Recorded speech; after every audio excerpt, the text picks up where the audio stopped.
नमस्कार साथियों, मैं मनीष पिवाल आप सभी का आपके अपने चैनल में तहे दिल से स्वागत और अभिनंदन करता हूं। मैं उम्मीद करता हूं कि आप सभी शानदार, जबरदस्त और जिंदाबाद होंगे और आप सभी की कक्षा 11 की जो तैयारियां हैं वो बिल्कुल धमाकेदार चल रही होंगी।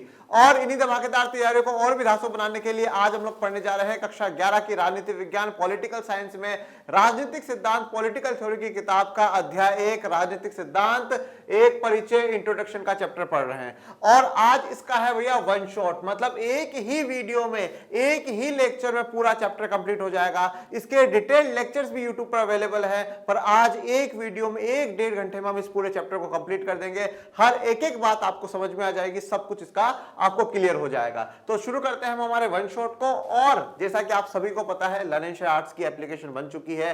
लर्न एंड शेयर आर्ट्स की एप्लीकेशन प्ले स्टोर पर आ चुकी है और इस एप्लीकेशन को आप लोग डाउनलोड कर लीजिएगा। और इस पर आप लोगों के लिए क्लास 11th के पॉलिटिकल साइंस के बच्चों के लिए, राजनीति विज्ञान के बच्चों के लिए कोर्स है। बहुत नाम मात्र फीस का कोर्स है, नाम मात्र फीस देनी है। और सुविधाएं क्या क्या मिलेंगी आप लोगों को? डाउट सॉल्विंग ग्रुप मिलेगा 24/7। आप अपना डाउट डालिए, मैं आपका जवाब दूंगा, उसकी बात का जवाब दूंगा। आपको हैंड रिटन नोट्स मिलेंगे, मेरे हाथों से लिखे हुए प्यारे प्यारे नोट्स मिलेंगे। इस क्लास का पीडीएफ आपको वहां पे मिलेगा, तो सब कुछ आपको कॉपी करने की आवश्यकता नहीं है। आपके ऑब्जेक्टिव टेस्ट होंगे एप्लीकेशन पे, इस प्रकार के अनेकों सुविधाएं आपको यहाँ पे दी जाएंगी। तो आप इस कोर्स को लीजिए और अपनी तैयारी को चार चांद लगाइए और 24/7 मेरी गाइडेंस में, मेरे मार्गदर्शन में रहना चाहते हैं तो अब भी इन्हीं नंबरों पे कॉल कर करके आप टीम को कहिए कि हमें क्लास 11th में राजनीति विज्ञान का कोर्स लेना है। 11th में राजनीति विज्ञान का भी है, इकोनॉमिक्स का भी है और भूगोल का भी है। जो विद्यार्थी जिसका लेना चाहे वह ले सकता है। इसी प्रकार से 12th का भी है।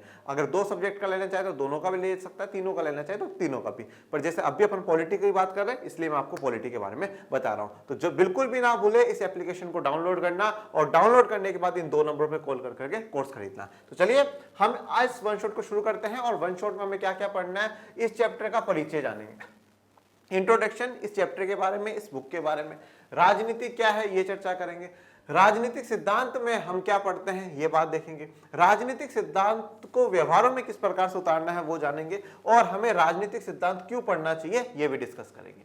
चलिए शुरू करते हैं आज के लेक्चर को।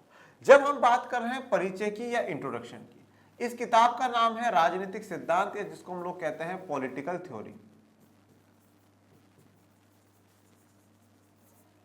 क्या कहते हैं? Political theory. देखिए बच्चों, अभी तक आप कक्षा 11 में 2 किताबें पढ़ रहे हैं, एक संविधान वाली किताब पढ़ रहे हैं और एक राजनीतिक सिद्धांत वाली किताब पढ़ रहे हैं। संविधान वाली किताब में जो जो आप लोगों ने पढ़ा वो कक्षा 6 से लेकर के 10 तक के बीच में आपने कभी सुना होगा। आपने संघवाद के बारे में भी सुना होगा, आपने स्थानीय शासन के बारे में भी सुना होगा, आपने राष्ट्रपति जी, प्रधानमंत्री जी, भारत के संविधान के अन्य जो महत्वपूर्ण बातें हैं उन सब के बारे में आपने कहीं ना कहीं छोटा बड़ा बिल्कुल पढ़ा हुआ, पर पढ़ा हुआ जरूर है। पर जो ये किताब है राजनीतिक सिद्धांत, ये शब्द और इस शब्द की कोई किताब हम पहली बार सुन रहे हैं, जो कि कक्षा 11 में ही सुनने को मिलती है। जब कक्षा 11 में राजनीतिक सिद्धांत की किताब आती है, पॉलिटिकल थ्योरी की किताब आती है, और इसका जो पहला अध्याय है जिसका नाम दिया गया है परिचय, इंट्रोडक्शन, तो परिचय कब दिया जाता है? जब हम सबसे पहले बार किसी से मिलते हैं। जब आपसे पहली बार मिलूंगा तब मैं बताऊंगा हाँ साहब मेरा ये नाम है, मैं वहां रहता हूं, मैं ये काम करता हूं। पर जब हमारी दोस्ती हो गई, हम किसी जान पहचान हो गए, तो रोज जाकर के थोड़ी बताता हूँ ये मेरा नाम है, मेरा ये काम है, नहीं बताते ना। तो पहली बार जब हम लोग पढ़ रहे हैं तो उसका परिचय देना आवश्यक हो जाता है। इसी प्रकार से जब राजनीतिक सिद्धांत हम हमारे जीवन में पहली बार पढ़ रहे हैं तो यहाँ पर पहला जो चैप्टर है, अध्याय जो दिया गया है वो परिचय दिया गया है, जिसमें यह समझाए जाने की कोशिश करी गई है कि राजनीतिक सिद्धांत क्या है, इसके क्या मायने हैं, ये हमारे जीवन को किस प्रकार से प्रभावित करता है, ये सब कुछ हमें यहाँ पे पढ़ाया जाएगा। अब जब हम बात करते हैं राजनीतिक सिद्धांत या पॉलिटिकल थ्योरी की, तो बहुत सी बार बच्चे कहते हैं सर राजनीतिक का तो हमें मतलब पता चल जाता है, हम पॉलिटिकल क्लास 6 से पढ़ते आ रहे हैं, थ्योरी का मतलब बताओ, यहाँ पे सिद्धांत क्या होते हैं उसका मतलब बताओ। पर चलिए सिद्धांत का मतलब भी जान लेते हैं। थ्योरी की जब बात करते हैं, थ्योरी शब्द से आप क्या समझते हो? जैसे आपने कक्षा 10 तक साइंस पढ़ी है, साइंस में आपने प्रैक्टिकल जरूर करे होंगे। प्रैक्टिकल में क्या होता है? साहब ये वाला केमिकल इस वाले में मिला दो और मिलाकर करके ये हमारे सामने परिणाम आ जाएंगे। परंतु उससे पहले आपको केमिकल जो मिलाए जाते हैं, आपको लैब में ले जाने से पहले टीचर क्या करता है? थ्योरी पढ़ाता है कि साहब ये है बेटा, ये वाला जो केमिकल है इसमें मिलाना है और ये रिएक्शन हमें देखनी होगी।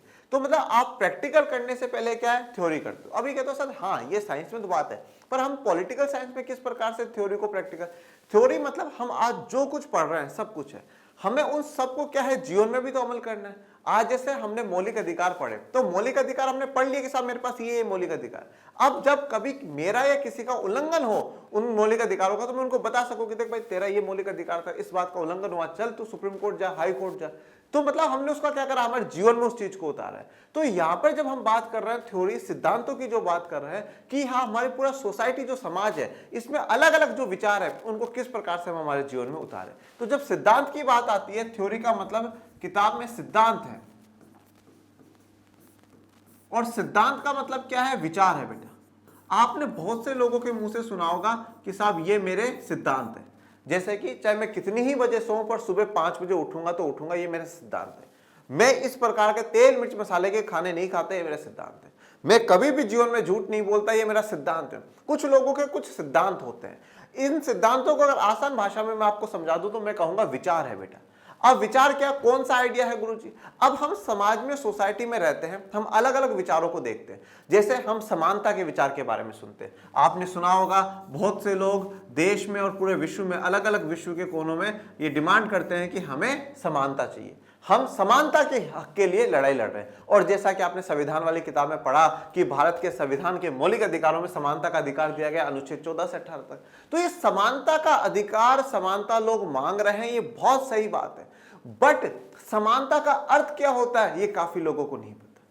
अधिकतर लोगों को समानता की परिभाषा नहीं पता। और इंटरेस्टिंग बात यहां पर पॉलिटिकल थ्योरी में, राजनीतिक सिद्धांत में यह है बच्चों, जब हम साइंस पढ़ते हैं, जब हम अलग किताबें पढ़ते हैं, तो वहां पे हर चीज की एक परिभाषा होती है। यहां पर हर विचार की अलग अलग परिभाषा है, क्योंकि विचार है ना, मैं कुछ सोचता हूं, आप उस पर कुछ सोचते हो, बात दोनों की सही निकल जाए तो दोनों की बात सही है। अब समानता का जैसे मैं आपको उदाहरण देता हूं, दो परिभाषा कैसे। आम परिभाषा जो है, सीधी सी बात, समानता ये कहती है कि सभी लोगों के साथ एक जैसा व्यवहार हो, वह समानता है। अब जैसे मान लीजिए हम सभी को एक लाइन में खड़ा कर दिया गया, तो जैसे जो लाइन पे नंबर पे खड़ा हुआ उसका काम होता जाएगा। परंतु अगर वहां पे कोई बुजुर्ग व्यक्ति आ जाते हैं तो उनको पहले भेजा जाता है। तो क्या ये समानता का उल्लंघन है? नहीं नहीं साहब, बुजुर्ग व्यक्ति उनको तो पहले जाना चाहिए। कोई प्रेग्नेंट वुमेन, गर्भवती महिला आ जाती है तो क्या उनको पहले भेजा तो ये समानता का उल्लंघन? आप बोलोगे नहीं नहीं सर। कोई विकलांग व्यक्ति है उसको पहले आगे भेज दिया तो भी आप कहोगे सर समानता का उल्लंघन नहीं है। उनको एक विशेष उनके साथ व्यवहार करना, स्पेशल ट्रीटमेंट करना, क्योंकि वो एक स्पेशल कंडीशन पर है, उनकी स्थिति ऐसी है कि उनके साथ एक विशेष व्यवहार करा जाए, तो ही समानता है। अब एक तरफ सबको साथ खड़ा करना यह समानता की परिभाषा है, दूसरी तरफ जिनकी स्थिति थोड़ी ठीक नहीं है उनके साथ विशेष व्यवहार करना, यह समानता की परिभाषा है। समानता का अर्थ अलग अलग हो।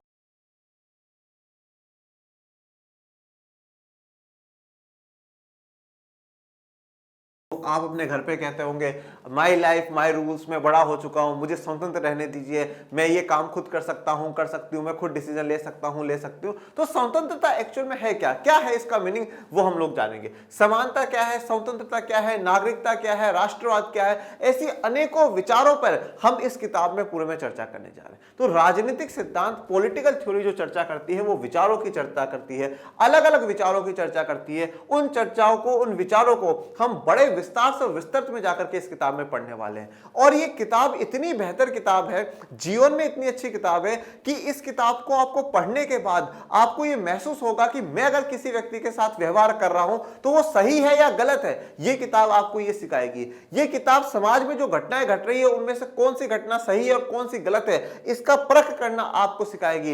ये किताब आपको एक अच्छा व्यक्ति और आपको व्यक्तित्व को और भी बेहतर बनाने में बड़ी मदद करेगी। ये किताब ऐसी किताब है। और एक और अच्छी बात आपको बता देता हूं, इस किताब का शायद 12th में कोई लिंक नहीं है, बिल्कुल काम नहीं आएगी 12th में। पर जब आप कॉलेज के पहले साल में जाओगे तो कॉलेज के पहले साल में इतनी मोटी किताब आएगी पॉलिटिकल थ्योरी, राजनीतिक सिद्धांत की, तो उसमें काफी जो विचार है वो आप जब क्लास 11th वाले हैं वो पढ़ोगे वो काम आ जाएंगे। तो यहां पर राजनीतिक सिद्धांत पर हम सीधी सी बात कर रहे हैं, विचार। अभी जो विचार हैं ये विचार किसी ना किसी, किसने दिए हैं, मनुष्यों ने दिए हैं, किसी व्यक्ति ने दिए हैं।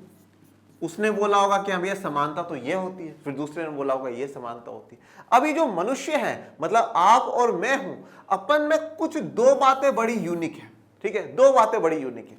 भगवान ने इतनी प्रजातियां बनाई, अलग अलग प्रजातियां भगवान ने बनाई।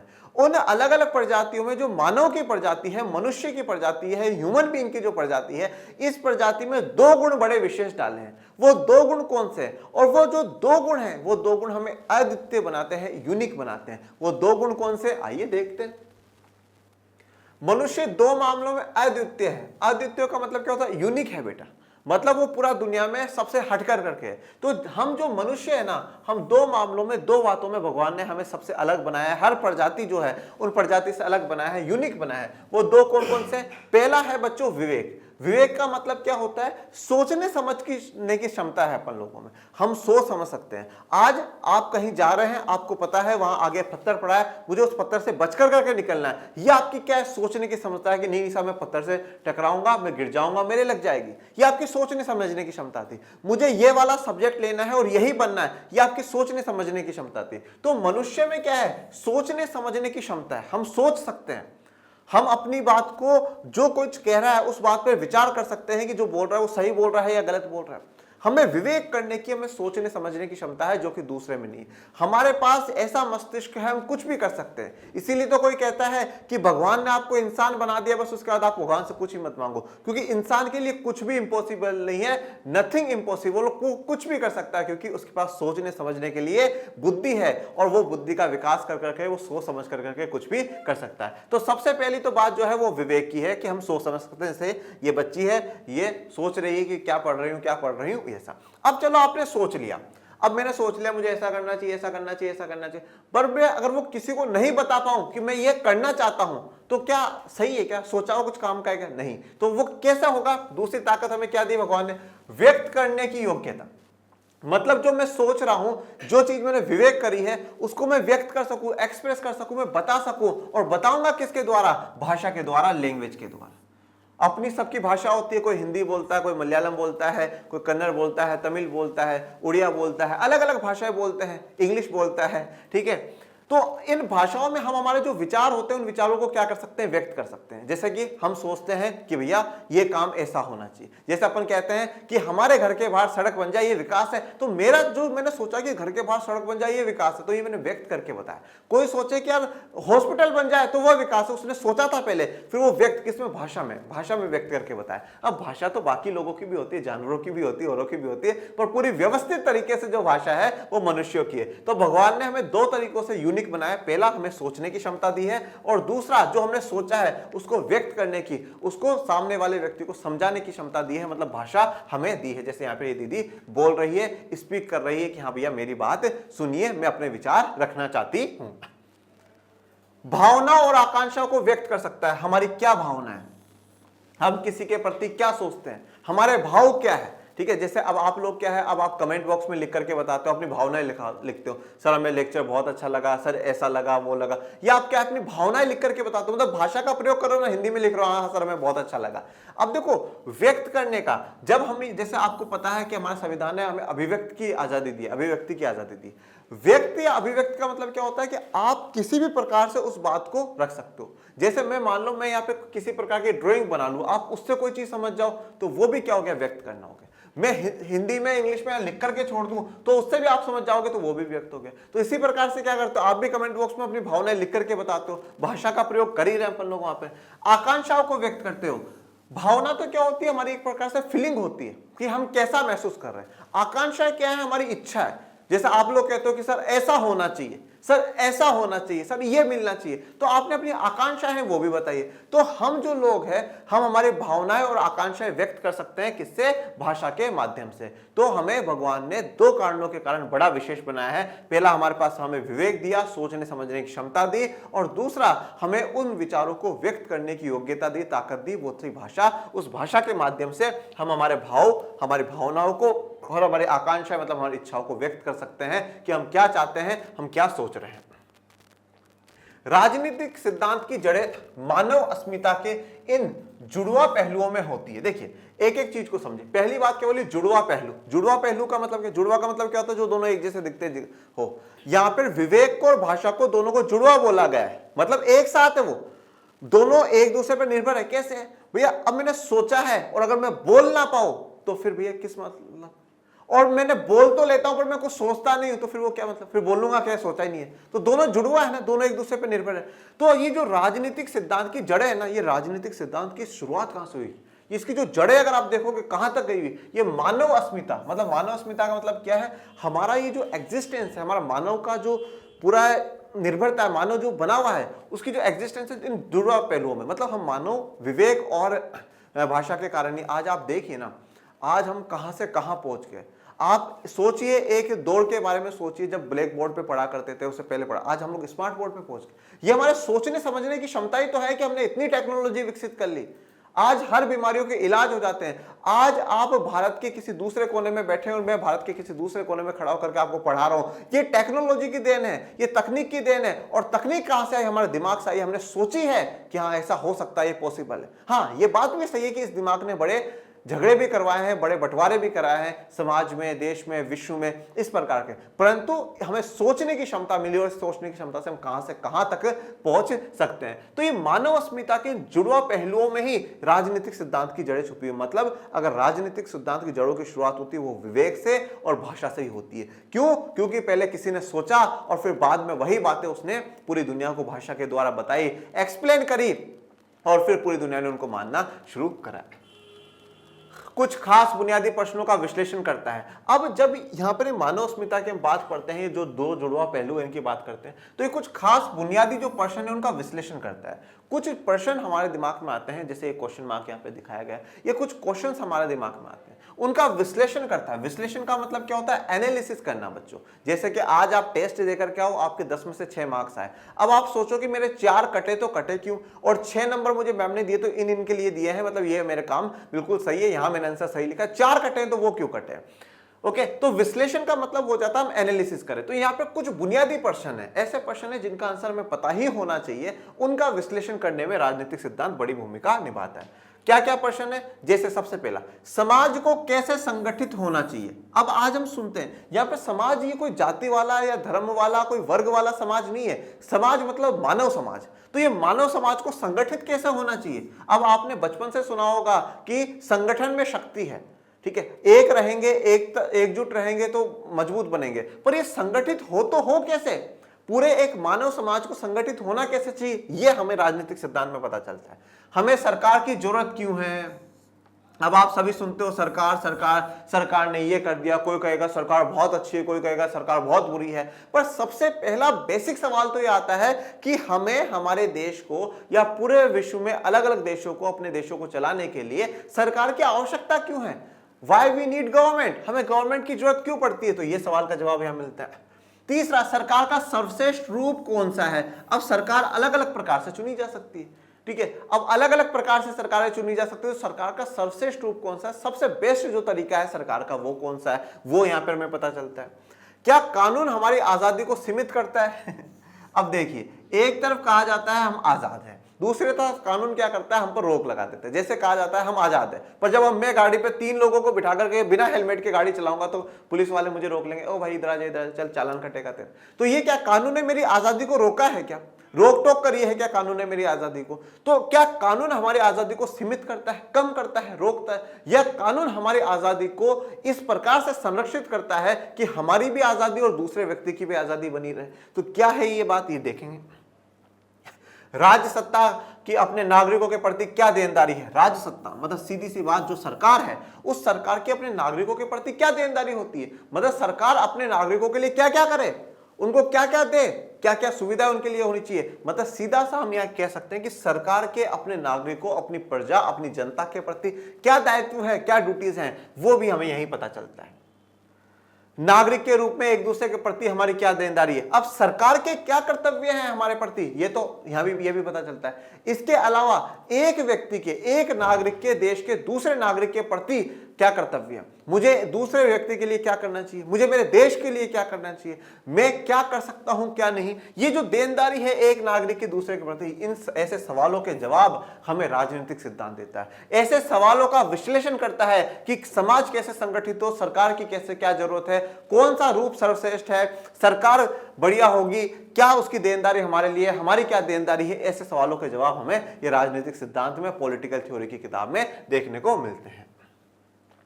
वाई राजनीतिक सिद्धांत। चलो अब यहां तक तो ये बात तो हमें समझ में आ गई कि भैया ऐसे ऐसे विश्लेषण करेगा, पर अभी भी गुरुदेव ये क्लियर नहीं हो रहा है कि राजनीतिक सिद्धांत पॉलिटिकल थ्योरी की आवश्यकता क्या है, सरकार कैसे हो, सरकार का सर्वश्रेष्ठ रूप क्या है, सरकार की जनता के प्रति क्या कर्तव्य है, जनता के एक दूसरे के प्रति क्या कर्तव्य, ये तो हम सब संविधान वाली किताबों में पढ़ करके आ चुके हैं ना सर।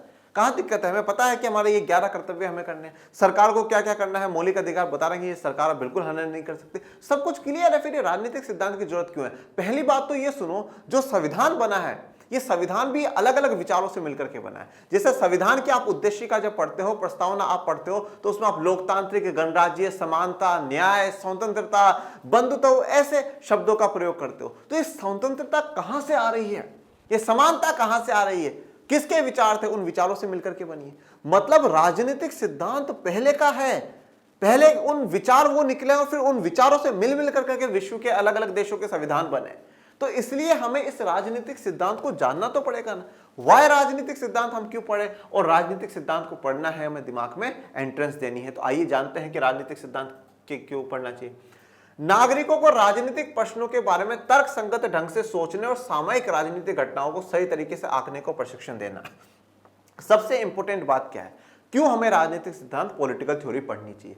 सबसे पहली बात और सबसे इंपॉर्टेंट जो इसका उद्देश्य है वो क्या है, नागरिकों को राजनीतिक प्रश्नों के बारे में तर्क संगत ढंग से सोचने, मतलब जो राजनीतिक प्रश्न होते हैं, जो पॉलिटिकल क्वेश्चंस जो होते हैं, जैसे हमने पहले देखे हैं, उन सब पर तर्क संगत ढंग से सोचने के लिए।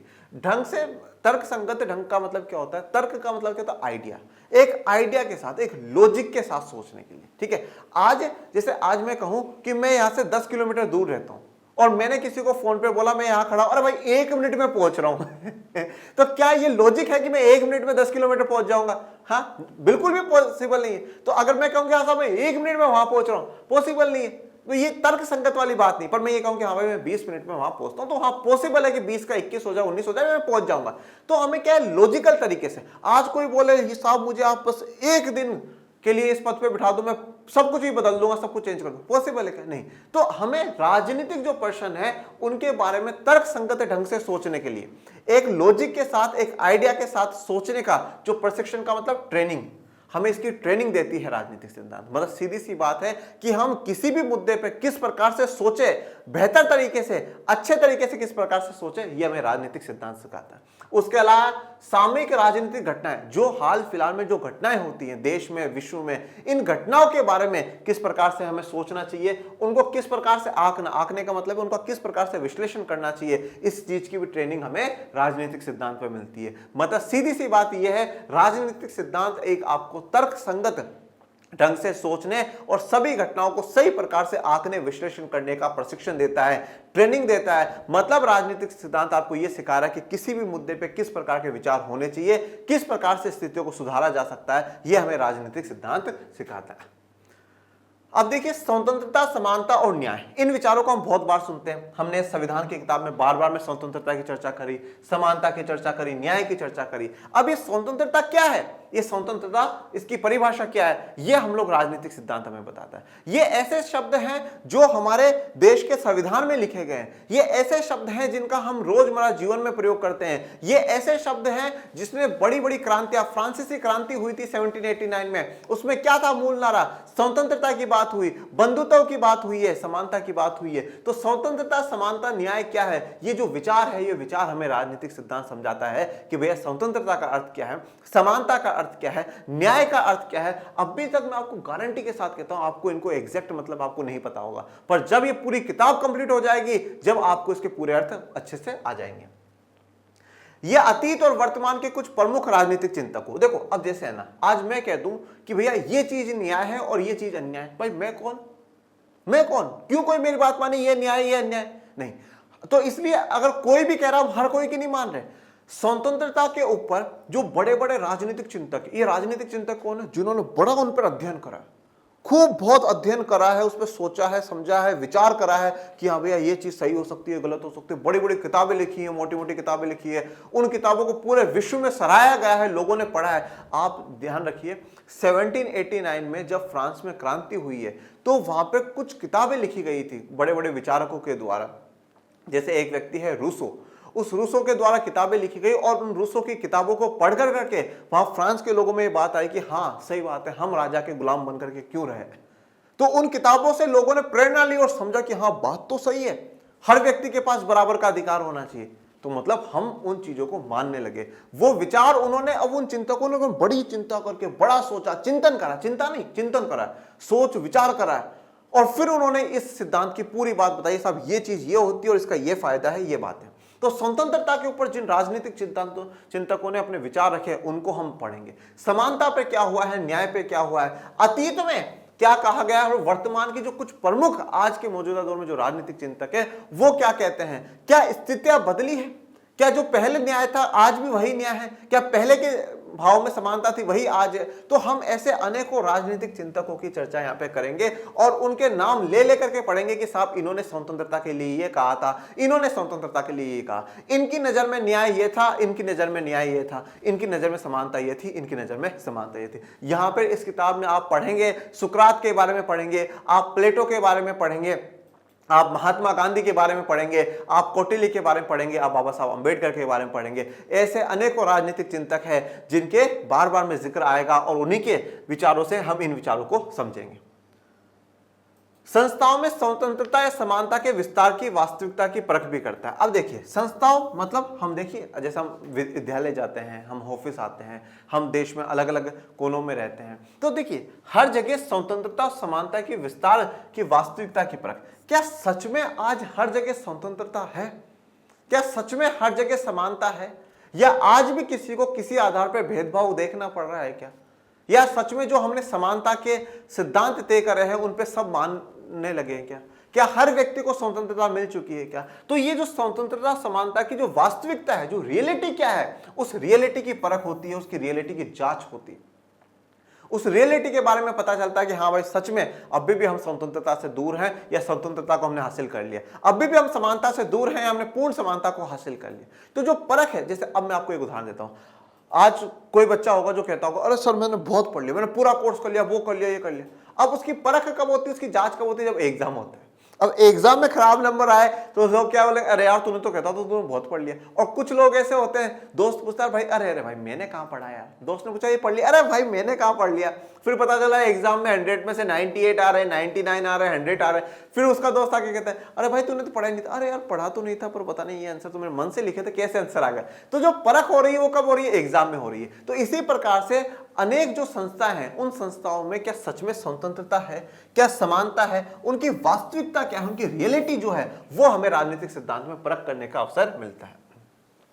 वर्तमान परिभाषाएं कितनी उपयुक्त है? समय के साथ स्थितियां बदलती है बेटा, ठीक है। समय बदलेगा, स्थितियां बदलेंगी, और जब स्थितियां बदलेंगी तो उसके अनुसार कुछ जो परिभाषा है ना वो परिभाषाएं भी बदलेंगी, जो कुछ जो चेंजेस आने हैं वो चेंजेस भी आएंगे। तो यहाँ पे वर्तमान में परिभाषाएं कितनी उपयुक्त है, जो हम पीछे से इस्तेमाल करते हुए आ रहे हैं, क्या सच में वो आज लागू होती है या नहीं होती?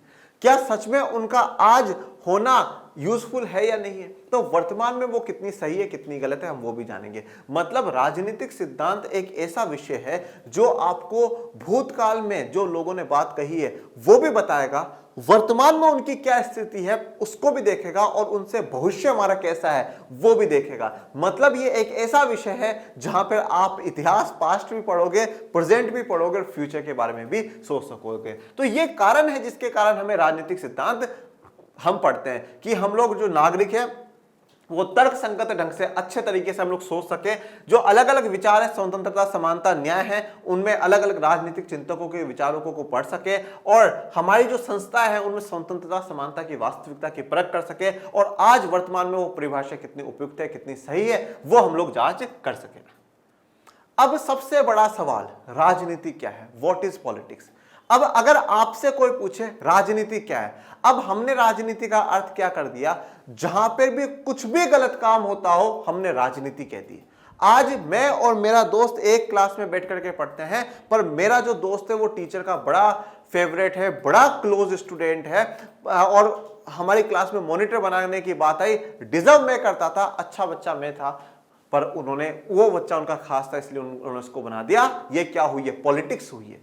मेरे पिताजी का प्रमोशन होना चाहिए था पर किसी दूसरे को कर दिया क्योंकि वो बॉस का खास आदमी था, यहां पे गंदी पॉलिटिक्स हुई है।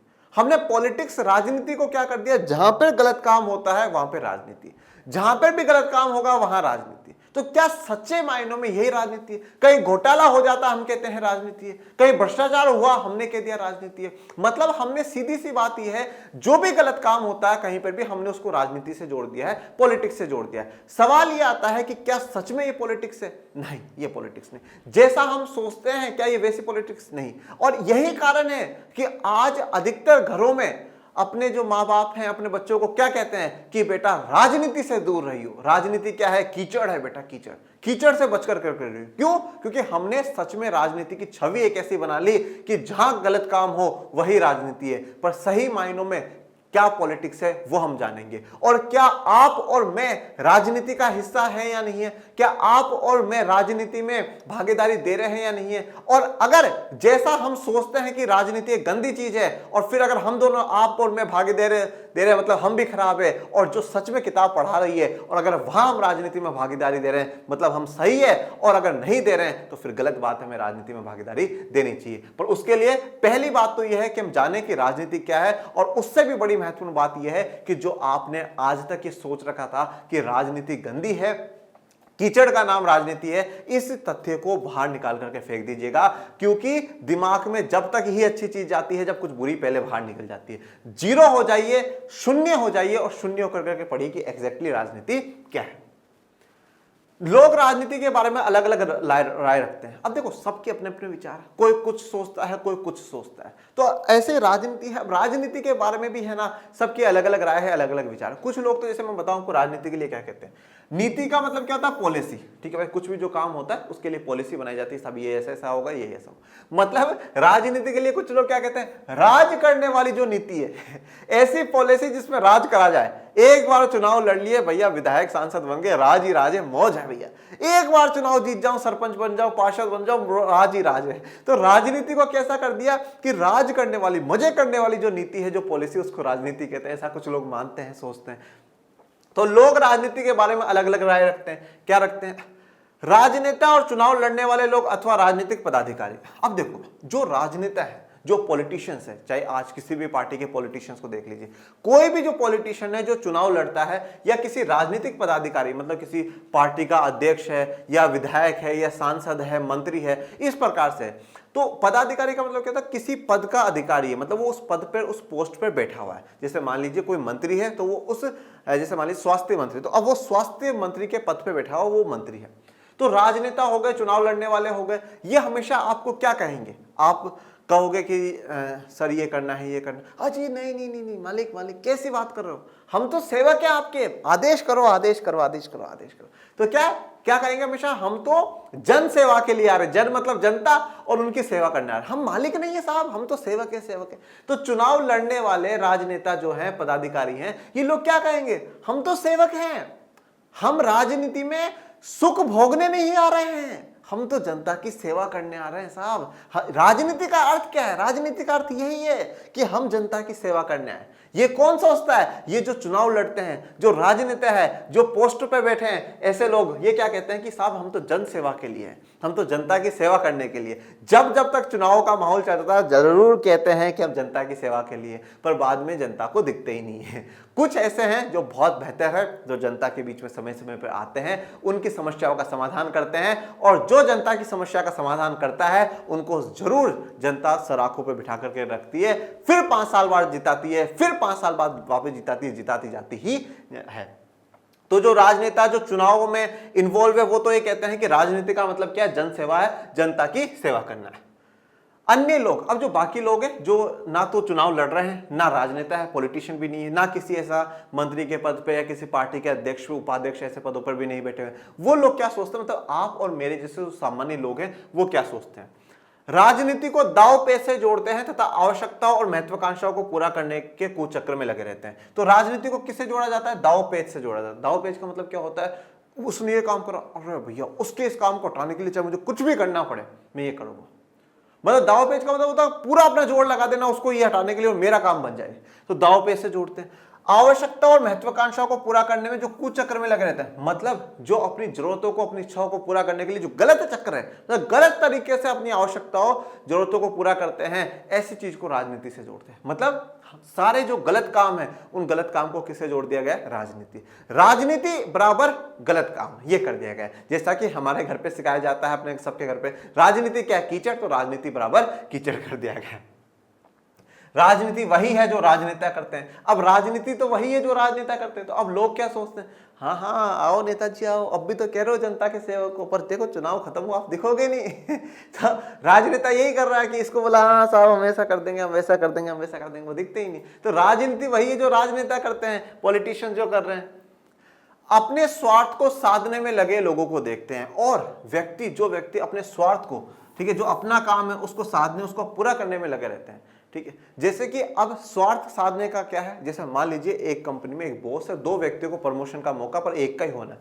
अब एक जो व्यक्ति है वो बॉस के जाकर, अरे मालिक मालिक सर सर सर आपका ये सर मिठाई का डब्बा लीजिए, सर ये लीजिए। तो अपने स्वार्थ के लिए क्या कर रहा है? जिस बॉस को कभी है ना हलवाई नहीं करा, उस बॉस के लिए बाहर जा रहा है, ठीक है। ऐसे जैसे पॉलिटिक्स में लोग कहते हैं ना, अरे भाई अरे सरपंच साहब आओ आओ आओ, अपने पीछे 5 साल तो जिता दिया था हमने, इस बार तो अब दिखे ही नहीं 5 साल तक, आओ आओ वोट मांग रहे आए हो, अब तो आपको जरूरत है जनता की, इसलिए वोट मांगने आए, ऐसे बहुत से लोग गाँव में कह देते हैं। तो अपने स्वार्थ को साधने में, सीधी सी जो आपने अभी तक सुनते आए ना, अपना काम बनता भाड़ में जाए जनता, तो ऐसा जो लोग सोचते हैं कि सर अपना काम बने और बाकी सब कुछ भी हो, अपन को उससे मतलब नहीं है, तो ऐसे लोगों को भी क्या मानते हैं? राजनीति में मानते हैं। मतलब यहां तक आपको यह बताया गया है जो अभी तक हम लोग सोचते हैं। आज तक हमें जो बात बताई गई है कि राजनीति क्या है, मतलब राजनीति पूरा गंदा सिस्टम है, उस सिस्टम में नहीं जाना चाहिए, जहां गलत काम मतलब वहां राजनीति है, पर सच में यह राजनीति नहीं है। राजनीति किसी भी समाज का महत्वपूर्ण और अविभाज्य अंग है। अब राजनीति है क्या, राजनीति क्या है वो तो जानेंगे, पर उससे पहले ये जानो कि राजनीति महत्वपूर्ण कितनी है। राजनीति किसी भी समाज का, समाज मतलब मानव समाज का महत्वपूर्ण, बड़ा ही इंपॉर्टेंट और अविभाज्य अंग है। अविभाज्य अंग मतलब उसको हम अलग नहीं कर सकते, मतलब समाज और राजनीति अलग नहीं हो सकती जब तक समाज का अस्तित्व है। अभी अपन ने पढ़ा ना, मानव समाज की अस्मिता की जड़ें इसमें जुड़ी हुई है। तो जब तक मानव समाज है, जब तक राजनीति रहेगी। ये दोनों अलग नहीं हो सकते, ये अविभाज्य अंग है, आप उसको अलग नहीं करोगे। अगर अलग कर दोगे तो सब कुछ खत्म हो जाएगा। और अलग या तो जिस दिन समाज खत्म होगा उस दिन राजनीति खत्म होगी, और राजनीति खत्म हो गई मतलब समाज खत्म हो गया। अविभाज्य अंग है, आप उसको अलग नहीं कर सकते। जो समाज अपने अस्तित्व को बचाए रखना चाहता है उसके लिए अपने सदस्यों की विविध जरूरतों और हितों का ख्याल रखना आवश्यक होता है। जो समाज अपने अस्तित्व को, मतलब अपना अस्तित्व बचाए रखना चाहता है कि साहब हम बचे रहें, हम सेफ रहें, तो उसके लिए जरूरी क्या है कि वो अपने सदस्यों की जो विविध, मतलब जो अलग अलग जरूरतें हैं, जो हित हैं, उनका ख्याल रखे, उनका ध्यान रखे कि साहब इसकी ये जरूरत पूरी हो जाए, इसका ये हित है वो पूरा हो जाए। इस प्रकार से इन संस्थाओं, परिवार, जनजाति और आर्थिक संस्थाओं के साथ सरकार भी महत्वपूर्ण भूमिका निभाती है। सरकार कैसे बनती है और कैसे कार्य करती है, यह राजनीति में दर्शाने वाली महत्वपूर्ण बात है। देखो, अब जैसे सदस्यों की हम लोग बात करें, परिवार में होते हैं, जनजाति में होते हैं, आर्थिक संस्थाएं आप देखते हैं। तो अब परिवार में क्या होता है, परिवार में हम सब एक दूसरे पर निर्भर, जैसे भाई मेरी जरूरत है तो मेरे पिताजी माताजी मेरी जरूरत पूरी करेंगे, तो इस प्रकार से। तो अब ये आप संस्थाएं देखते हैं, परिवार देखते हैं, जनजाति देखते हैं, आर्थिक संस्थाएं देखते हैं, इन सब में जो सरकार है ना वो भी बड़ी महत्वपूर्ण भूमिका निभाती है। सरकार कोई भी नीति बनाती है, कोई भी पॉलिसी बनाती है, तो उसका प्रभाव जनता पे पड़ता है या नहीं पड़ता, परिवार पे पड़ता है या नहीं पड़ता, जनजाति पे पड़ता है या नहीं पड़ता, आर्थिक संस्थाओं पे पड़ता है या नहीं पड़ता। उदाहरण देता हूं, एक उदाहरण, नोटबंदी हुई 8 नवंबर 2016 को, एक पॉलिसी थी सरकार की, प्रभाव पड़ा या नहीं पड़ा? सब बैंकों में जाकर के लग गए। आर्थिक संस्था बैंक थी, प्रभाव पड़ा या नहीं पड़ा? तो ये सरकार एक बड़ी महत्वपूर्ण भूमिका, इंपॉर्टेंट रोल निभाती है। अब ये सरकार कैसे बनती है और कैसे कार्य करती है, ये राजनीति में दर्शाने वाले महत्वपूर्ण बात है कि सरकार बनेगी कैसे और सरकार कार्य कैसे करेगी, वो बड़ी बात है। सरकार हमारी आर्थिक नीति, विदेश नीति और शिक्षा नीति को निर्धारित करती है। सरकार हमारी आर्थिक नीति क्या होगी, ठीक है। अब आप जब कक्षा 12 में जाएंगे और अगर आपने अर्थशास्त्र ले रखा है तो आप जानेंगे कि सरकार किस प्रकार से महंगाई को कंट्रोल करती है। हमारी सरकार हमारी आर्थिक नीतियां तय करती है क्या होगा क्या नहीं होगा। हमारी विदेश नीति, कौन से देश के साथ संबंध हमारे होंगे, कौन से देश के साथ नहीं होंगे, कौन से देश के पक्ष में बोलना है, कौन से देश के विपक्ष में बोलना है, कौन से देश का व्यक्ति भारत में आएगा, कौन से देश का व्यक्ति भारत में नहीं आएगा, ये विदेश नीति सरकार हमारी तय करती। हमारी शिक्षा नीति, ये पूरा सिलेबस जो है भैया किसने तय कर रखा है? सरकार ने तो तय कर रखा है। मतलब सरकार जो चाहती है वही आप पढ़ रहे हैं। और सरकार क्या काम करती है? सरकार वही काम करती है जो जनता चाहती है। मतलब जैसा जनता चाहती है वैसा सरकार करती है और सरकार जैसा करती है वैसा हम लोग पढ़ते हैं। मतलब पूरा सिस्टम जनता से जुड़ा हुआ है। तो हमारी आर्थिक नीति को, हमारी विदेश नीति को, हमारी शिक्षा नीति को, इन सबको जो निर्धारित करने का काम करती है, मतलब तैयार करने का, डिसीजन लेने का जो काम करती है, वह सरकार करती है। लोगों के जीवन को उन्नत करने में सहायता कर सकती है। अब ये जो सरकार है ना, ये लोगों के जीवन को उन्नत करने में, लोगों के जीवन को बेहतर बनाने में बड़ी मदद कर सकती है। जैसे आज आप देखिए, गरीबों को सरकार राशन बांटती है, उनका जीवन बेहतर करने के लिए सरकार काम कर रही है ना। किसी बच्चों के पास पढ़ने के लिए पैसे नहीं होते, सरकार उनको छात्रवृत्ति देती है, उनके जीवन को बेहतर बनाने के लिए ना।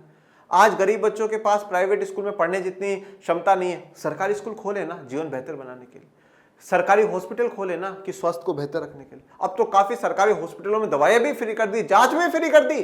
क्यों? कि लोगों का जीवन बेहतर हो सके, लोगों का जीवन उन्नत हो सके। तो सरकार हमारे जीवन को बेहतर करने में सहायता करती है। अब यहां पर आप हो और अब आप ये कह रहे हो कि गुरुदेव अब ये भी बता दीजिए कि राजनीति क्या है। बोला गुरुदेव अभी तक क्लियर नहीं हुआ राजनीति क्या है। पहले आपने जो समझाया कि राजनीति क्या नहीं है, जो आज तक हम सोचते थे, वो समझ में आ गया। अब भी चलो ये बात समझ में आ गई कि सरकार एक बड़ी भूमिका निभाती है, बहुत इंपॉर्टेंट रोल निभाती है। सरकार तो मतलब बिल्कुल ऐसे है जो हमें बिल्कुल फर्श से उठा करके अर्श पर, मतलब बिल्कुल ऊपर ले जाए, टॉप पोजीशन पे पहुंचा दे। पर गुरुदेव गुरुदेव मन में दुविधा है, मन में डाउट है, जो कि होना नहीं चाहिए, क्योंकि अपना तो स्लोगन है 0% डाउट 100% मार्क्स। तो पर गुरुदेव डाउट तो है, क्या है कि अभी तक क्लियर नहीं हुआ कि राजनीति क्या है। तो ये राजनीति बता दीजिए कि गुरुदेव अब यह भी बता दीजिए कि राजनीति क्या है। तो आइए मेरे प्यारे बच्चों जान लेते हैं राजनीति क्या है।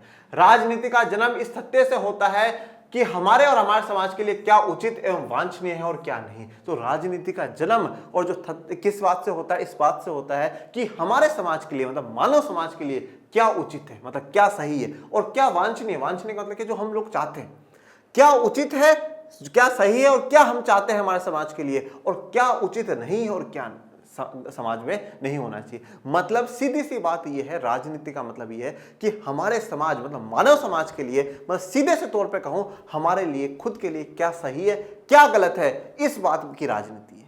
यही राजनीति है कि हम ये तय कर रहे हैं कि साहब ये सही है, ये गलत है, ये राजनीति है। आज आप देखिए समाज में हमने काफी बातों को तय कर रखा, साहब ये ऐसा होगा तो ये सही है, ये ऐसा नहीं होगा तो ये सही है, ये गलत है, ये सही है। तो समाज में क्या होना उचित है और क्या नहीं, वो तय करना। इस बारे में हमारी दृष्टि अलग अलग होती है। अब देखिए सबकी अलग अलग दृष्टि है। मैंने जैसे कहूं कि मैं कहूं कि हॉस्पिटल बनते जाएं, तो वो कोई कहेगा हाँ हाँ बिल्कुल सही है, कुछ लोग कहेंगे नहीं नहीं हॉस्पिटल से पहले स्कूलें बने, वो ज्यादा बेहतर है। तो सबकी दृष्टि अलग अलग हो सकती है। जब जनता आपस में वार्ता करती है और उन सामूहिक गतिविधियों में भाग लेती है जो सामाजिक विकास को बढ़ावा देने और सामान्य समस्याओं के समाधान में मदद करने के उद्देश्य से तैयार की गई होती है, तब कहा जाता है कि जनता राजनीति में संलग्न है। मतलब सीधी सी बात यह है कि जनता आपस में वार्ता करे, बातचीत करे, सामूहिक जो गतिविधियां हो रही है, मतलब पूरे समाज की जो गतिविधियां, एक्टिविटीज हो रही है, उनमें भाग ले और सामाजिक विकास को बढ़ावा देने वाली बातें करें, समस्याएं जो है उनके समाधान की बात करें। ये सब जब आप करते हैं तो अब हम कहते हैं कि जनता राजनीति में इन्वॉल्व है। मतलब सीधा सा बात कि हमारे देश में, हमारे समाज में क्या हो रहा है, इसकी हम चर्चा कर रहे हैं, हम बातचीत कर रहे हैं कि सरकार ने ये जो काम करा सही करा है या गलत करा। अगर आप ये चर्चा कर रहे हैं मतलब आप राजनीति में हैं। आप कह रहे हैं कि सरकार के इस काम की हम सीना ठोक करके तरफदारी करते हैं, आप राजनीति में हैं। आप कहते हैं कि सरकार ने ये जो काम करा है ये गलत है, मतलब आप राजनीति में हैं। और आप मुझे बताइए कि भारत का कौन सा व्यक्ति है जो राजनीति में नहीं है। एक चाय की दुकान से लेकर करके देश के संसद तक, एक सड़क से लेकर के देश के संसद तक, हर जगह जो बात चलती है राजनीति की चलती है। अरे साहब इस बार ये जो काम हुआ बहुत ठीक हुआ, दूसरा वाला काहे का ठीक हुआ भाई यार। ठीक है, अब आज जैसे उदाहरण के नोटबंदी हुई, काफी लोग बोले नहीं नहीं बहुत अच्छा कदम है, किसी ने बोला अरे नहीं नहीं ठीक नहीं था। तो हम क्या कर रहे हैं, हम सब जो कुछ हो रहा है सामाजिक विकास के लिए, समाज को आगे बढ़ाने के लिए, हमारे देश में जो समस्या है उन समस्याओं के समाधान के लिए अगर हम चर्चा करते हैं, हम बातचीत कर रहे हैं, हम सरकार के पक्ष विपक्ष में बोल रहे हैं, मतलब हम राजनीति में हैं। राजनीति वो नहीं है जो गलत बताई गई है। राजनीति क्या है, मतलब देश को आगे बढ़ाने के लिए आप बात कर रहे हैं, आप राजनीति में हैं। आप देश में, समाज में जो समस्या है उनको दूर करने की बात कर रहे हैं, आप राजनीति में हैं। आप ये सोचते हैं कभी जीवन में बैठ कर करके कि यार देश में आज भी कितने गरीब बच्चे होंगे जिनको शिक्षा नहीं मिल पा रही होगी, मैं सामर्थ हूं, मैं एक काम कर सकता हूं कि मैं उनको पढ़ाऊं, तो मतलब आप राजनीति में हैं। तो अब आप मुझे बताइएगा आज कमेंट बॉक्स में कि क्या आप राजनीति में हैं या नहीं है। तो मतलब अब सीधी सी बात है, आप लोगों ने भी ठान लिया कि मतलब हम भी राजनीति में हैं। ठीक है, तो अपन सब भी पॉलिटिक्स में, क्योंकि अपन सब देश के लिए सोचते हैं, समाज में क्या समस्या है उनके समाधान की सोचते हैं, और सामाजिक बढ़ावा देने के लिए हम अपने काम करते हैं, उन पर चर्चा करते हैं, वार्तालाप करते हैं। तो हम राजनीति में हैं। राजनीति गलत चीज नहीं है, गलत नहीं है, कीचड़ नहीं है। राजनीति क्या थी वो आज आपको क्लियर हो गए। शायद 10th तक आपको गलत क्लियर हो रखी होगी कि राजनीति सिर्फ और सिर्फ कीचड़ है। ये भी बताइएगा कमेंट बॉक्स में, क्या इससे पहले आपको पता था कि ये राजनीति है? अब हम बात करते हैं राजनीतिक सिद्धांत में हम क्या पढ़ते हैं। कि गुरुदेव ये समझ में आ गया राजनीतिक सिद्धांत क्या होता है, ये भी समझ में आ गया राजनीति क्या होती है, पर अब ये बताओ कि राजनीतिक सिद्धांत में हम क्या पढ़ते हैं। जैसे मैंने अब आपको बता तो दिया विचार पढ़ते, पर आओ और क्या क्या पढ़ते हैं देखते हैं। यदि हम अपने आसपास देखें तो हमें देखो, अब अपन यूं अपनी गर्दन घुमाएं, पड़ोस के घर में देखें, रोड पे देखें, सरकार की तरफ देखें, जब भी हम अपने आसपास में देखते हैं तो हमें क्या देखने को मिलता है? हमें देखने को मिलता है आंदोलन। सरकार जिंदाबाद जिंदाबाद जिंदाबाद, सरकार मुर्दाबाद मुर्दाबाद, ऐसे आंदोलन। हमारी मांगे पूरी करो, हमारी मांगे पूरी करो, ऐसा आंदोलन देखने को मिलते हैं। आज अखबार के फ्रंट पेज पर आई कि इस समुदाय ने अपनी मांगों के लिए बड़ा आंदोलन किया। पढ़ा है ना, कक्षा 10 तक भी पढ़ा आंदोलनों के बारे में। तो ऐसे आंदोलन देखने को मिलते हैं, विकास के कार्य देखने को मिलते हैं। अरे जी साहब, हमारे घर के बाहर की सड़क बन गई। अरे साहब, 20 साल तक इस गांव में पानी के लिए महिलाएं 10-10 किलोमीटर दूर जाया करती थी, अब हर घर में नल लग गया। साहब, विकास हो गया। इस विद्यालय की जो बच्चियां हैं वो कॉलेज करने के लिए 20-20 किलोमीटर दूर जाया करती थी, अब यहाँ पे कॉलेज खोल दिया गया है बच्चों के लिए। ये विकास हो गया। आप देखते हैं, आंदोलन देखते हैं, विकास हम देखते हैं, हम परिवर्तन देखते हैं, हम चेंज देख रहे हैं, बदलाव देख रहे हैं। और विकास क्या है? विकास भी क्या है? जो सुधार की स्थिति है, जो प्रगति की स्थिति है, वही विकास है। और सुधार कब होगा? जब परिवर्तन होगा। तो आप आंदोलन देख रहे हैं, विकास देख रहे हैं, परिवर्तन, चेंजेस आप लोग अपने आसपास में देख रहे हैं।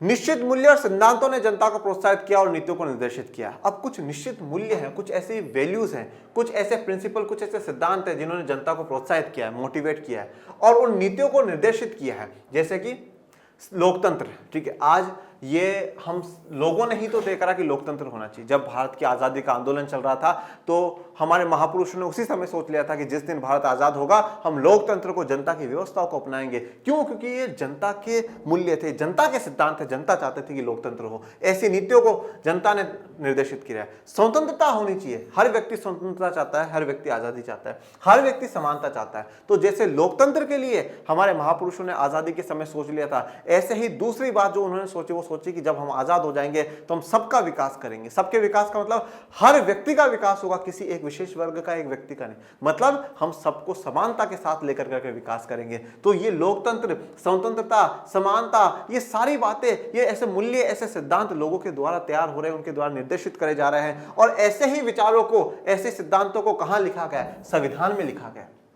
हमारे देश के संविधान में लोकतंत्र लिखा गया, नहीं लिखा गया? आज हमारा देश दुनिया का सबसे बढ़िया और दुनिया का सबसे बड़ा लोकतांत्रिक देश है। गर्व होना चाहिए इस बात पे। हमारे देश में दुनिया के अनेकों देशों की तुलना में देखोगे हर व्यक्ति को ज्यादा स्वतंत्रता है, समानता हमारे देश में इस संविधान में लिखा गया। हमें स्वतंत्रता का अधिकार दिया गया, हमें समानता का अधिकार दिया गया, हमें मतदान करने का अधिकार दिया गया, ये संविधान में। पर संविधान यूं रातों रात नहीं बनते, संविधान यूं एक दिन में सोचने से नहीं बनते। संविधान में क्या जोड़ा गया? संविधान में वो विचार जोड़े गए जिन विचारों की शुरुआत कहीं ना कहीं सुकरात ने करी थी, उनका प्लेटो ने, रूसो ने, महात्मा गांधी, बाबा साहब अम्बेडकर, कौटिल्य, ऐसे महान अनेक पुरुषों के कारण वो जो विचार थे उन विचारों को लाया गया और फिर संविधान में रखा गया और दुनिया का बेहतर संविधान भारत के जनता को सौंपा गया। तो ये जो संविधान बनते हैं, अपन विशेषतः यहाँ भारत की बात नहीं कर रहे, अपन सभी की बात कर रहे हैं। राजनीतिक सिद्धांत, पॉलिटिकल थ्योरी सबके लिए ही, पूरी दुनिया के लिए। तो ये लोकतंत्र, स्वतंत्रता, समानता, ऐसे विचार आज दुनिया के अधिकतर संविधानों में देखने को मिलते हैं। पर ये जो संविधान बने ये रातों रात नहीं बने, इनमें काफी महापुरुषों के विचार जुड़े गए। राजनीतिक सिद्धांत उन विचारों और नीतियों को व्यवस्थित रूप को प्रतिबिंबित करता है जिनसे हमारे सामाजिक जीवन, सरकार और संविधान ने आकार ग्रहण किया है। अब राजनीतिक सिद्धांत में उन विचार और नीतियों को व्यवस्थित रूप से प्रतिबिंबित किया है। प्रतिबिंबित का मतलब क्या? रिफ्लेक्शन। जैसे मैं आईने के सामने जाकर खड़ा हूं, जैसा मैं हूं वैसा ही आईना दिखाएगा। मेरे बाल अभी यूं हो रहे तो आईना मुझे ऐसा ही दिखाएगा, भाई तेरे बाल यूं हो रहे, और मेरे बाल यूं कर लिए तो वो ये दिखाएगा कि साहब तेरे बाल सही हो गए। मेरे चेहरे पे धूल लगी हुई तो धूल दिखाएगा और मेरे चेहरे पे धूल नहीं लगी होगी तो धूल नहीं दिखाएगा। तो राजनीतिक सिद्धांत हमें उन विचारों, उन नीतियों के बारे में बताता है जिनके कारण हमारा सामाजिक जीवन ने आकार लिया है, हमारी जो सोसाइटी है वो बनी है, हमारी सरकारें कैसे बनी और हमारे संविधान ने किस प्रकार से आकार ग्रहण करा है, ये सब हम राजनीतिक सिद्धांत में जानते हैं। ये स्वतंत्रता, समानता, न्याय, लोकतंत्र और धर्मनिरपेक्षता के अर्थ स्पष्ट करता है। ठीक है, अब हमारे संविधान में देखिए, हमारे सामाजिक जीवन में स्वतंत्रता की बात होती है, समानता की बात होती है, न्याय की बात होती है, लोकतंत्र की बात होती है, धर्मनिरपेक्षता की बात होती है। संविधान में ये बात हुई है, सरकारें इन चीजों पे बात करती है। तो इन विचारों का हम कहां पढ़ रहे हैं? राजनीतिक सिद्धांत में पढ़ रहे हैं। जिन चीजों से हमारा सामाजिक जीवन प्रभावित हो रहा है, उन विचारों को राजनीतिक सिद्धांत में पढ़ाया जाता है। जिनसे सरकारें बनती है, उन वो विचार में राजनीतिक सिद्धांत में, और जिससे संविधान बना है, उन विचारों को राजनीतिक सिद्धांत में पढ़ाया जाता है। राजनीतिक सिद्धांत हमें स्वतंत्रता का सही अर्थ बताता है, हमें समानता का मतलब बताता है, हमें न्याय का मतलब बताता है, लोकतंत्र का अर्थ स्पष्ट करता है, हमें धर्मनिरपेक्षता का अंतर स्पष्ट करता है। और आपको जानकर के बड़ी खुशी होगी कि इस किताब में अगला अध्याय स्वतंत्रता का है, फिर समानता का है, फिर आगे न्याय, और लास्ट आप पढ़ोगे धर्मनिरपेक्षता। लोकतंत्र तो आप भारत के संविधान वाली किताब में पढ़ ही चुके होंगे। ये कानून का राज, अधिकारों का बंटवारा, न्यायिक पुनरावलोकन जैसी नीतियों की सार्थकता की जांच करता है। कानून का राज, कानून का राज मतलब क्या है? रूल ऑफ लॉ है, मतलब कानून के समक्ष सबको समानता। तो उसकी जांच करता है, क्या सच में सबको कानून की समानता है या नहीं है। जो विचार है कानून के समक्ष समानता, कानून का राज, ये विचार क्या कहता है, कैसी समानता देता है, उसकी जांच करता है। अधिकारों का बंटवारा, अधिकारों का बंटवारा किसकी बात है? सरकारों के बीच में, केंद्र सरकार, राज्य सरकार के बीच, एक व्यक्ति दूसरे व्यक्ति के बीच में, एक वर्ग दूसरे व्यक्ति के बीच में। जो अधिकारों का बंटवारा हुआ, क्या सच में वो मिल रहे हैं अधिकार, नहीं मिल रहे? न्यायिक पुनरावलोकन, न्यायिक पुनरावलोकन का मतलब क्या होता है? जुडिशियल रिव्यू होता है बेटा, जो कि आपने संविधान वाली किताब में पढ़ा है, कि मतलब न्यायिक रूप से उसको एक बार रिव्यू करना, फिर से जो हमारे सुप्रीम कोर्ट है वो देखता है कि ये काम जो हुआ है वो सही हुआ है या नहीं है। तो इनकी जांच करता है कि क्या सच में कानून का राज है, अधिकारों का बंटवारा है या नहीं है। तो जब बात स्वतंत्रता की आती है, जब बात आज़ादी की आती है, तो आप भी इसी प्रकार से बल्ले बल्ले बल्ले बल्ले करने लग जाते हो। जैसे आपने बोला अपने घर पर आकर के, पापा मुझे मेरे दोस्त के साथ घूमने जाना है, प्लीज़ मुझे आज की थोड़ी सी आज़ादी दे दो, फ्रीडम दे दो। पापा ने बोला जा बेटा जा, जी ले तेरी जिंदगी, मनीष सर का लेक्चर तो कल देख लियो। तो आप बल्ले बल्ले बल्ले बल्ले, चलो मैं आज तो घूमने जाऊंगा, है ना, स्वतंत्रता मिल गई। चलिए, अब यहां पे लोग सोच रहे हैं, लेकिन क्या ये सब अब हमारे लिए प्रासंगिक है? मतलब प्रासंगिक का मतलब होता है क्या आज ये रिलेवेंट है, क्या आज ये रिलेटेड है हमारे मुद्दों से? क्योंकि स्वतंत्रता हम लोग पा चुके हैं, समानता का अधिकार हमारे संविधान ने दे दिया है, सारे काम कर दिए, तो फिर क्या ये आज रिलेटेड है हमसे? दूसरी बात, क्या अब हम स्वतंत्रता और लोकतंत्र प्राप्त नहीं कर चुके? तो ये पूछ रहा है कि क्या हमारे लिए अब प्रासंगिक है? तो ये प्रासंगिक है या नहीं है, ये बता रहा है कि स्वतंत्रता और लोकतंत्र प्राप्त कर चुके हैं, तो फिर इनका तो कोई रिलेवेंस है नहीं, रिलेटेड है नहीं, तो फिर तो हमें ये समानता, स्वतंत्रता, राजनीतिक सिद्धांत ये कुछ पढ़ना ही नहीं चाहिए। तो आइए जानते हैं भैया, जानते हैं। अब देखो, सवाल पूछा है, सवाल पूछा बच्चों ने, तो जवाब देने के लिए गुरुजी को आना पड़ा। तो गुरुजी आ चुके हैं और गुरुजी बिल्कुल उंगली ऐसे करके लाए, देखो एक एक बच्चे को सबको बता करके जाएंगे। भारत सचमुच में स्वायत्त और स्वतंत्र है, भारत बिल्कुल अपना आजाद है, वो किसी पर भी निर्भर नहीं है, पूर्ण रूप से स्वायत्त है, भारत जैसा चाहे वो वैसा कर सकता है। परंतु देखिए अभी यहाँ पे, हालांकि स्वतंत्रता और समानता से संबंधित प्रश्नों का उठना बंद नहीं हुआ है। आप देखते हैं कि आज भी भारत में कभी कभार कुछ लोग कहते हैं कि हमें पूर्ण स्वतंत्रता नहीं मिल पाई है। आज भी समानता के मुद्दे को लेकर के काफी लोग वो प्रश्न उठाते हैं कि साहब आज भी कहीं ना कहीं भारत में समानता का व्यवहार नहीं हो रहा, इक्वलिटी का व्यवहार नहीं हो रहा है। प्रश्न उठते रहते हैं, क्वेश्चन उठते रहते हैं, और लोकतंत्र में सवाल उठना ये लोकतंत्र की खूबी है। लोकतंत्र की खासियत है कि वो बोलने का अवसर देता है, वो बोलने का अवसर देता है कि हाँ बताइए आपके क्या विचार है। तो भारत में अभी भी स्वतंत्रता, समानता से जुड़े हुए प्रश्न उठते हैं। स्वतंत्रता, समानता और लोकतंत्र से संबंधित मुद्दे सामाजिक जीवन के अनेक मामलों में उठते हैं। तो सामाजिक जीवन के अनेक मामलों में स्वतंत्रता का मुद्दा उठता है, समानता का मुद्दा उठता है, लोकतंत्र का मुद्दा उठता है। दूसरे, स्वतंत्रता, मौलिक अधिकारों की निरंतर पूर्ण व्याख्या की जा रही है। देखो, तो पहली बात तो क्या है कि हमें इन विचारों को पढ़ना क्यों आवश्यक है? पहला तो इसलिए क्योंकि अभी भी इन विचारों पर कहीं ना कहीं सवाल उठ रहा है कि क्या स्वतंत्रता क्या है, क्या हमें स्वतंत्रता मिली है, क्या हमें समानता मिली है या नहीं मिली, ऐसे सवाल उठते हैं। दूसरी बात क्या है, अगर आप स्वतंत्रता की बात करो, आप इन विचारों की बात करो, और इसके अलावा आप बात करो भारत में मौलिक अधिकार जो दिए गए उनकी निरंतर लगातार पूर्ण व्याख्या हो रही है, मतलब बार बार से उनको इंटरप्रेट करा जा रहा है, एक्सप्लेन करा जा रहा है, साहब अब इस अधिकार में ये चीज भी, अब इस अधिकार में ये चीज भी, जैसे कि आर्टिकल 21 जो हमें दिया गया, जीवन का अधिकार दिया गया, सर राइट टू लाइफ है हमारे पास है। अब उस राइट टू लाइफ में सुप्रीम कोर्ट ने समय पे ये भी जोड़ दिया आजीविका का अधिकार, मतलब व्यक्ति को काम धंधा मिले, ये भी उसका अधिकार है, सरकार इसका ध्यान रखेगी उसको काम धंधा मिले। साफ पानी मिले, ये भी जीवन का अधिकार है। 6 से 14 वर्ष तक के बच्चों को शिक्षा मिले, ये भी जीवन का अधिकार है, ये भी राइट टू एजुकेशन में इंक्लूड हो जाता है। तो मौलिक अधिकारों की निरंतर क्या है, पूर्ण व्याख्या की जा रही है। तीसरी बात अगर हम करें, हम आजादी और आजादी पर संभावित खतरों के नए नए आयामों की खोज कर रहे हैं। अब हम आजादी की जब बात करते हैं और आजादी पर जो खतरे हैं उनके भी हम चर्चा करते हैं कि अब समय बदला है तो समय के हिसाब से आजादी का अर्थ हमारे लिए बदल जाता है, उसमें जो खतरे हैं वो हमारे लिए चेंजेस हो जाते हैं। जैसे आप कक्षा 12 में जब आएंगे, आप राजनीति विज्ञान में समकालीन विश्व राजनीति की किताब पढ़ेंगे और समकालीन विश्व राजनीति की किताब में आप एक चैप्टर पढ़ेंगे सुरक्षा के लिए। तो सुरक्षा में देखेंगे जैसे गरीबी है वो भी हमारी सुरक्षा पे खतरा है, महामारियां हैं वो भी हमारी सुरक्षा पे खतरा है, तो वो चीजें भी यहाँ पे देखी जाएंगी। प्लेटो ने, जो कि सुकरात के शिष्य थे, उन्होंने एक पुस्तक लिखी जिसका नाम था द रिपब्लिक। उसमें उन्होंने ये पूछा न्याय क्या बताया है, न्याय क्या है, व्हाट इज जस्टिस। तो इसलिए हमारे लिए इन चीजों को पढ़ना बड़ा ही आवश्यक हो जाता है। अब सबसे नेक्स्ट सवाल पे आते हैं, राजनीतिक सिद्धांतों को व्यवहार में उतारना। अभी तक हम जो पढ़ रहे हैं वो सब कुछ थ्योरी है, पर इनको व्यवहार में उतारे तो उतारे कैसे? ये राजनीतिक सिद्धांत हमारे व्यवहार में किस प्रकार से उतारने हैं, आइए देखते हैं। जब हम किसी मुद्दे पर बहस या तर्क वितर्क आरंभ करते हैं तो हम अक्सर पूछते हैं, जब भी हम किसी मुद्दे पर डिबेट करते हैं तो हम कुछ सवाल पूछते हैं, इसका अर्थ क्या है? भाई जैसे बात चल गई समानता की, बात चल गई, इस समानता का अर्थ क्या है, क्या मतलब होता है समानता, वो हम अर्थ पूछेंगे। उसके बाद ये कैसे महत्वपूर्ण है, इसकी इंपोर्टेंस क्या है, ये इंपोर्टेंट क्यों है, ये हम लोग जानेंगे। पहले हम उसका अर्थ जानेंगे फिर उसके इंपोर्टेंट। भाई कहीं पर भी बात चल रही है, आज आप मुझसे बात करो तो सबसे पहले पूछा ना सर राजनीतिक सिद्धांत क्या है, तो भाई मैंने बताया। राजनीति क्या है बताया, तो सबसे पहले तो पूछते हैं उसका अर्थ क्या है, फिर वो महत्वपूर्ण क्या है वो भी हमने देखा। राजनीतिक सिद्धांत हम अनेक परिभाषाओं से रूबरू होते हैं। हम एक विचार की जुड़ी हुई अनेक परिभाषाओं की चर्चा यहाँ पर करते हैं, एक की नहीं, एक में अनेक जो परिभाषाएं उनकी चर्चा करते हैं। साहब समानता का अर्थ क्या क्या है, यहाँ पे स्वतंत्रता के जो अर्थ हैं वो क्या क्या है। अलग विषयों में हम सिर्फ एक शब्द की एक परिभाषा पढ़ते हैं, पर यहाँ पर हम अनेक परिभाषाओं से रूबरू होते हैं, हम अनेक परिभाषाओं को जानते हैं। जैसे उदाहरण के तौर पर मैं आपको बताऊं समानता, तो जैसे मैंने बताया समानता का सही मायनों में अर्थ यह है कि सबके साथ एक जैसा व्यवहार करा जाए, वह समानता है। परंतु जब हम कह रहे हैं कि एक जो विशेष व्यक्ति हैं, विशेष स्थितियों में जो लोग हैं, उनके साथ विशेष व्यवहार होना चाहिए, वह समानता है। तो समानता का अर्थ क्या हो गया, अलग अलग हो गया। सब ने जिसने पैसे दिए हैं वो अपनी बस में सीट ले, परंतु अगर कोई वृद्धजन आ जाता है, कोई गर्भवती महिला आ जाती है तो हम उसको सीट देते हैं। तो हम ये क्या करें कि विशेष स्थिति में है इसलिए उसके साथ विशेष व्यवहार करा जाए। तो इस प्रकार से राजनीतिक सिद्धांत को व्यवहारों में उतारा जाता है कि भैया हम उनकी अनेक परिभाषाओं को स्थितियों के हिसाब से चेक करते हैं, कंडीशंस के हिसाब से चेक करते हैं और फिर उनको जीवन में अमल करने का काम करते हैं। मुद्दों पर अपनी राय रखता है, इन मतों को समझने और इनसे तालमेल रखने की जरूरत होती है। अब जो अलग अलग मुद्दे हैं उन पर राय रखता है, राजनीतिक सिद्धांत में हमें ये बात पता चलती है, इन मतों को, इन वैल्यूज को समझने की और इनसे तालमेल रखने की जरूरत होती है कि भैया हम उनसे तालमेल बनाकर करके चले, उन मुद्दों को, उन विशेषताओं को समझे।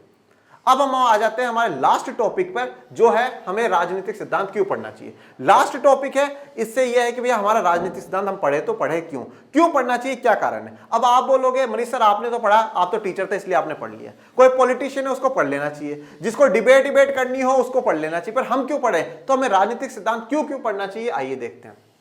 सबसे पहली बात तो है राजनीतिक सिद्धांत सभी समूहों के लिए प्रासंगिक है, क्योंकि राजनीतिक सिद्धांत में राजनीति की बात करी गई है और राजनीति में तो सभी लोग हैं। आप भी इन्वॉल्व हो, मैं भी इन्वॉल्व हूं, आपके पिताजी, माताजी, मेरे माताजी, पिताजी सब इन्वॉल्व है, हर व्यक्ति इन्वॉल्व है। तो हर व्यक्ति को ही राजनीतिक सिद्धांत पढ़ना चाहिए, हर व्यक्ति को ही समानता का अर्थ पता होना चाहिए, हर व्यक्ति को ही स्वतंत्रता का अर्थ पता होना चाहिए। हर व्यक्ति के लिए राजनीतिक सिद्धांत जरूरी है, हर व्यक्ति को पढ़ना चाहिए, जिससे कि उसके जीवन का स्तर और उसके जीवन में वो व्यक्ति से व्यक्तित्व बन सके। सबके लिए राजनीतिक सिद्धांत जरूरी है।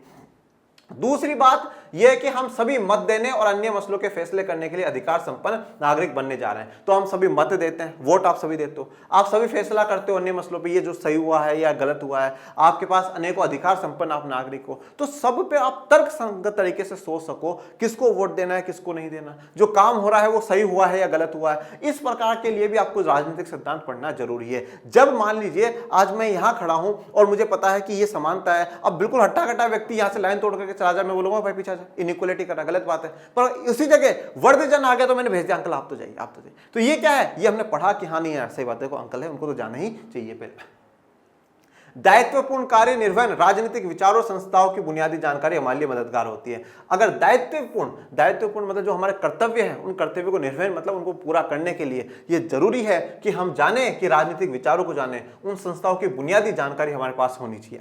हमें पता होना चाहिए हमारे देश की संसद में कौन कौन आता है, हमें पता होना चाहिए हमारे देश के प्रधानमंत्री कैसे बनते हैं, हमें पता होना चाहिए देश की सरकार कैसे काम करती है, जो संस्थाएं अलग अलग संस्था है वो संस्था क्या काम करती है, कैसे काम करती है, हर व्यक्ति को पता होना चाहिए। इसलिए हमारी राजनीतिक सिद्धांत जरूरी है।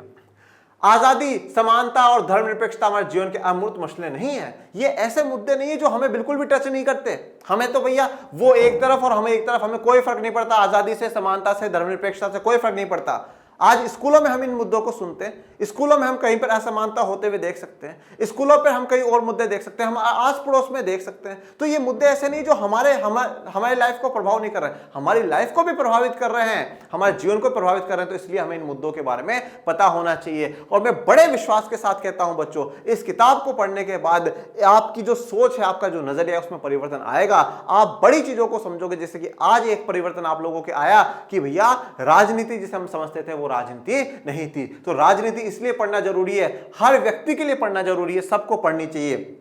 क्यों पढ़नी चाहिए? क्योंकि हम वोट देते हैं, हम फैसले लेते हैं, तो हमें पता चलना होना चाहिए हम क्या सही कर रहे हैं, क्या गलत कर रहे हैं। हम सबका हमारे परिवार के प्रति, समाज के प्रति, देश के प्रति कर्तव्य है। तो उन कर्तव्यों को पूरा करने के लिए हमें बेसिक जो संस्था है, बुनियादी जो संस्था है, उनकी जानकारी होना चाहिए। और हमें आजादी, समानता, धर्मनिरपेक्षता ऐसे मुद्दे हैं जो हमारे जीवन में हैं, इन मुद्दों के बारे में भी हमें पता होना चाहिए। सीधा सा लास्ट पॉइंट पर आता हूं जिसके कारण हमें राजनीतिक सिद्धांत पढ़नी चाहिए। वो ये है, तर्क संगत ढंग से बहस करने से कौशल वैश्विक सूचना व्यवस्था में महत्वपूर्ण गुण साबित होते हैं। तर्क संगत ढंग से आप डिबेट कर सको, आप बिल्कुल लॉजिक के साथ डिबेट कर सको।